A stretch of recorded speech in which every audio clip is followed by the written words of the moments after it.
আমরা এমন এক সমাজে বাস করি যেখানে ব্যস্ততাকে অনেক সম্মানের চোখে দেখা হয়। যে যত বেশি ব্যস্ত সে তত বেশি পরিশ্রমী। সকাল থেকে সন্ধ্যা পর্যন্ত কাজের মধ্যে ডুবে থাকাই যেন সফলতার আসল চাবিকাঠি। কিন্তু যদি বলি কখনো কখনো অলস হয় ভালো, যদি বলি মাঝে মাঝে কিছু না করে যাচ্ছ শুধু অলসতাকে কাজে লাগিয়ে অনেক বড় কিছু অর্জন করা যায়, তাহলে হ্যাঁ, তুমি ঠিকই শুনেছ। কিন্তু তার আগে একটা জিনিস পরিষ্কার করে নেওয়া খুবই জরুরি। অলসতা মানে কি শুধু বিছানায় গড়াগড়ি খাওয়া? গ্রিক দার্শনিক অ্যারিস্টটল বিশ্বাস করতেন যে বিশ্রাম এবং ছুটি কাটানো আমাদের সৃজনশীল চিন্তাভাবনার জন্য অপরিহার্য। জার্মান দার্শনিক ফ্রিডরিখ নিৎসে বলেছিলেন অলসতা মাঝে মাঝে প্রয়োজন, কারণ এটি নতুন কিছু ভাবতে শেখায়।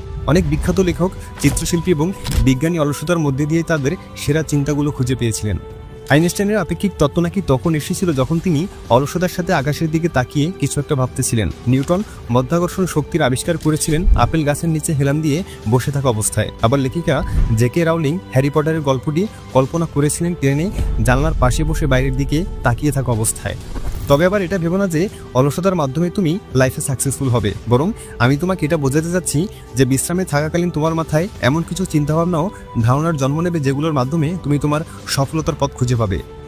প্রতিদিনই আমরা কত কিছু করার স্বপ্ন দেখি, বড় ব্যবসা শুরু করব, নতুন কিছু শিখবো, জীবন পাল্টে ফেলবো, আরও কত কি। কিন্তু তারপর যদি কাউকে জিজ্ঞেস করা হয় তাহলে 99% মানুষ বলবে আমি অনেক বড় কিছু করতে চাই, আমি এটা করব, আমি ওটা করব। এগুলো বলেই তারা দিনের পর দিন পার করে দেয়। আর এটাই হলো বাস্তবতা। আমরা সবাই চাই বড় কিছু করতে, কিন্তু আমাদের মাথায় যথাযথ পরিকল্পনায় আসে না। আর এই সমস্যার মূল কারণ কি? সমস্যার মূল কারণ হলো তারা ভাবে আমি তো বড় কিছু করার জন্য জন্মেছি। এতে করে হয় কি, সে ইনস্ট্যান্ট গ্র্যাটিফিকেশন বা তাৎক্ষণিক ফলাফলের শিকার হয়ে যায়। যদি তাকে অল্প সময়ে সাফল্য পাওয়ার গ্যারান্টি দেওয়া হয় তবেই সে পরিশ্রম করবে, এর আগে নয়। উদাহরণস্বরূপ, যদি কাউকে বলা হয় 3 বছর পর তুমি 1 কোটি টাকা পাবে, কিন্তু পাওয়ার সম্ভাবনা 90%, আবার অন্যদিকে 5 দিনের মধ্যেই তুমি 1 লাখ টাকা পাবে এবং সেই টাকা পাওয়ার সম্ভাবনা 98%, তাহলে সে 5 দিনের মধ্যে 1 লাখ টাকা নেওয়াই বেছে নেবে। আর এটা কি বলে তাৎক্ষণিক পুরস্কার বা ইনস্ট্যান্ট গ্র্যাটিফিকেশন। যদি তুমি বিশাল বড় বড় স্বপ্ন দেখো কিন্তু বিপরীতে পরিশ্রম করতে না চাও, তাহলে আমি বলবো তোমার খুব বেশি পরিশ্রমের দরকার নেই, কারণ পরিশ্রম সবাই করে, তোমাকে আলাদা কিছু করতে হবে। শুধু পরিশ্রমের মাধ্যমে যদি সফল হওয়া যেত তাহলে পৃথিবীর কোনো রিক্সাওয়ালাই গরিব থাকতো না। তারাও তাদের রিক্সা চালানো বন্ধ করে দিয়ে রাজার হালে উড়োজাহাজে করে ঘুরে বেড়াতো।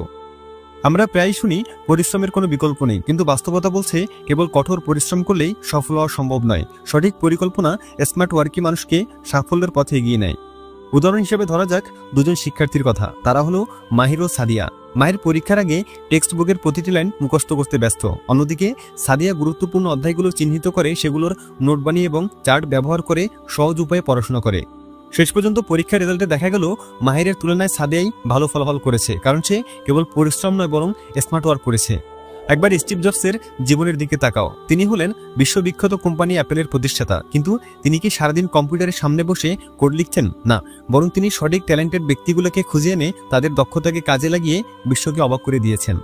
আগে কৃষকরা শস্য ফলানোর জন্য কেবল কঠোর পরিশ্রম করত, কিন্তু বর্তমানে তারা আধুনিক প্রযুক্তি যেমন ড্রোন, অটোসেট সিস্টেম এবং স্মার্ট ফার্মিং টেকনোলজি ব্যবহার করে কম সময়ে বেশি ফসল উৎপাদন করতে পারছেন। আর এটাই হলো স্মার্ট ওয়ার্ক।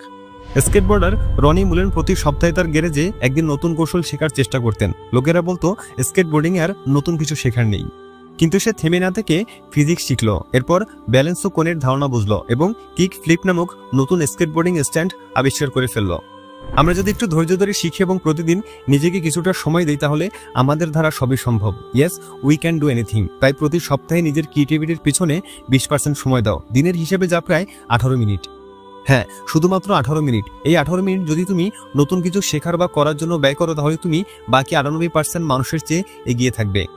এই ধারণাটি জনপ্রিয় হয়েছে গুগল থেকে, যেখানে কর্মীদের প্রতি সপ্তাহে 20% সময় তাদের পছন্দের নতুন প্রজেক্টের কাজে ব্যয় করতে বলা হয়। গুগল তাদের কর্মীদের বলে সময় বের করো, নিজের নতুন কিছু তৈরি করো।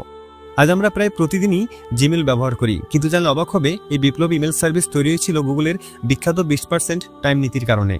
গুগলের কর্মীরা তাদের কাজের 80% সময় নির্দিষ্ট মূল কাজের জন্য রাখে, কিন্তু 20% সময় তারা নতুন আইডিয়া নিয়ে কাজ করার জন্য ব্যবহার করে। এই পলিসির লক্ষ্য হলো কর্মীদের স্বাধীনতা দেওয়া, যাতে তারা নিজেদের সৃজনশীলতাকে কাজে লাগিয়ে উদ্ভাবনী কিছু করতে পারে।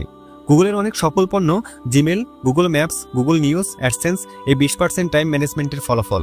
গুগলে কর্মরত একজন সফটওয়্যার ইঞ্জিনিয়ার পল বুকহাইট তখনকার প্রচলিত ইমেল সার্ভিসগুলোর সীমাবদ্ধতা দেখে তিনি নতুন কিছু বানানোর চিন্তাভাবনা করেছিলেন। তিনি 20% টাইম ব্যবহার করে একটি ওয়েব বেসড ইমেল সার্ভিস বানানোর কাজ শুরু করেন। তার মূল লক্ষ্য ছিল প্রচুর storage, super fast search feature, যেন মুহূর্তে পুরনো ইমেল খুঁজে পাওয়া যায় এবং আর্কাইভিং সিস্টেম যাতে ইমেল সংরক্ষণ করা যায়। 2004 সালের 1 এপ্রিল জিমেল অফিসিয়ালি লঞ্চ করা হয়। বাজার আসার পরপরই জিমেল ইমেল জগতে বিপ্লব ঘটায় এবং একে একে প্রতিদ্বন্দ্বী কোম্পানিগুলো নিজেদের সার্ভিস আপডেট করতে বাধ্য হয়। গুগলের আরেকটি বড় সফলতা হলো গুগল অ্যাডসেন্স, যা ইন্টারনেট বিজ্ঞাপনের ধরন বদলে দিয়েছে। এটি তৈরি হয়েছিল গুগল কর্মীদের 20% টাইম ম্যানেজমেন্ট রুলস মেনে চলার ফলে। বর্তমানে অ্যাডসেন্স গুগলের আয়ের অন্যতম প্রধান উৎস এবং লক্ষ লক্ষ ওয়েবসাইট মালিকদের জন্য আয়ের মাধ্যম। আজকের দিনে শুধু পরিশ্রম করলে হবে না, স্মার্টভাবে কাজ করাও জরুরি। তাই তুমি যদি সত্যি জীবনে নতুন কিছু করতে চাও, তবে রুটিনের বাইরে বেরিয়ে নিজের 20% টাইম নতুন কিছু শেখার বা বানানোর জন্য ব্যয় করো। কে জানে, হয়তো একদিন তুমিও বানিয়ে ফেলবে পরবর্তী জিমেলের মতো কিছু। 3M কোম্পানি তাদের কর্মীদের 20% সময় নতুন কিছু নিয়ে কাজ করতে দিত। তাদের এক বিজ্ঞানী স্পেন্সার সিলভার একটি দুর্লভ আঠাযুক্ত কাগজ তৈরি করেছিলেন যা সহজে সরানো যায়। পরবর্তীতে তার এক সহকর্মী আর্থার ফ্রাই এই আঠা ব্যবহার করে পোস্ট-ইট নোটস তৈরি করেন। এটি এখন বিশ্বব্যাপী বহুল ব্যবহৃত একটি অফিস টুল। ফেসবুকের একটি বিখ্যাত 20% টাইম প্রজেক্ট হলো তাদের লাইক বাটন। ফেসবুকের কয়েকজন ইঞ্জিনিয়ার তাদের 20% সময় ব্যয় করে এটি তৈরি করেছিলেন, যা পরবর্তীতে ফেসবুকের অন্যতম গুরুত্বপূর্ণ ফিচারে পরিণত হয়। ফেসবুক ডিজাইনারদের নিজস্ব প্যাশন প্রজেক্ট করতে দেয়। নাসা তার কর্মীদের নতুন কিছু উদ্ভাবনের জন্য আলাদা সময় দেয়। এমনকি একজন সাধারণ অটোচালকও এই নিয়ম অনুসরণ করেছিল।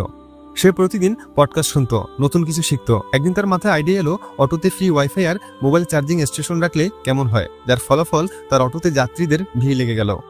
ইন্টারনেটের ভিত্তি তৈরি হয়েছিল আরপানেট প্রকল্পের মাধ্যমে, যা মার্কিন প্রতিরক্ষা সংস্থা ডারপা তাদের গবেষকদের 20% টাইম রুলসের স্বাধীনতা দিয়েছিল। তার ফলাফল হিসেবে তারা আইপি প্রোটোকল আবিষ্কার করে ফেলল, যা আজকের ইন্টারনেটের মূল ভিত্তি। বিল গেটস তার জীবনে এমন একটি অনন্য অভ্যাস গড়ে তুলেছেন যা তাকে বিশ্বের অন্যতম সফল প্রযুক্তি উদ্যোক্তা হতে সাহায্য করেছে। তার এই অভ্যাসের নাম থিঙ্ক উইক, যেখানে তিনি বছরে 2 বার 1 সপ্তাহ করে সম্পূর্ণ একা থাকেন, বই পড়েন, নতুন আইডিয়া নিয়ে ভাবেন এবং ভবিষ্যতের পরিকল্পনা করেন। তার এই অভ্যাস থেকে এসেছে উইন্ডোজ, ইন্টারনেট এক্সপ্লোর, মাইক্রোসফট পরিকল্পনা। আমরা সবাই প্রতিদিন কাজ, স্ট্রাগল, ব্যস্ততাকে আমাদের সঙ্গী বানাই। আমরা মনে করি যদি একদিনও থেমে যাই তাহলে সব পিছিয়ে যাবে। কিন্তু একবার ভাবো, যদি এই ছুটে চলার মাঝেই তোমার সেরা আইডিয়াটি হারিয়ে যায়, যদি বিশ্রামের অভাবে তোমার সত্যিকারের ক্রিয়েটিভিটিকে খুঁজে না পাও।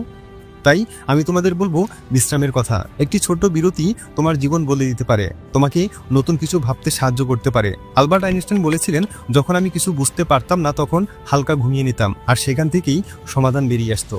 একটি গবেষণায় দেখা গিয়েছে, যারা প্রতিদিন কিছু সময় নিজেদের জন্য রাখে তাদের সমস্যার সমাধানের দক্ষতা 40% বেড়ে যায়। সুতরাং যদি কেউ তোমাকে অলস বলে, তবে তাতে দুশ্চিন্তার কিছু নেই।